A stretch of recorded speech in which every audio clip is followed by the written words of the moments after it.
আবারও বাঘের আতঙ্ক ছড়িয়ে পড়ল মইপিট এলাকায়। বাঘের আতঙ্কে আতঙ্কিত হয়ে পড়ল গোটা গ্রাম।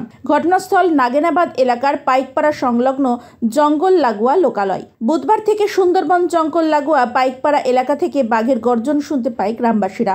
এরপরে বাঘের আতঙ্ক ছড়িয়ে পড়ে গোটা গ্রামে। গ্রামবাসীরা তড়িঘড়ি খবর দেয় বন দফতরকে। খবর পেয়ে ঘটনাস্থলে ছুটে আসে বন দফতরের কর্মীরা। বৃহস্পতিবার দুপুর থেকে বন দফতরের পক্ষ থেকে স্টিলের জাল দিয়ে 300 মিটার লোকালয় সংলগ্ন জঙ্গল ও নদীর পাড়ের এদিক ঘিরে দেওয়ার কাজ শুরু করে।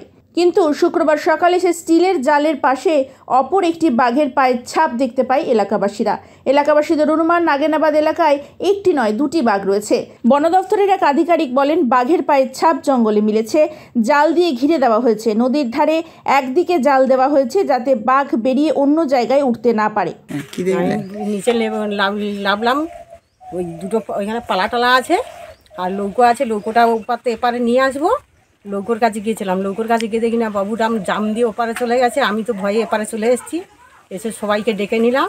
বাবু মানে কি? বাঘ।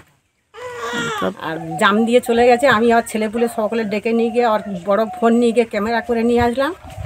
নিয়েছে আবার লোকজন জড়ো করে নিয়ে এসে আবার এই সবাই মিলে ওখানে গিয়ে আবার বাবুদের কাছে ফোন করতে আবার ওনারা কেউ আসলো। কতটা আতঙ্কে আছেন, কি চাচ্ছেন?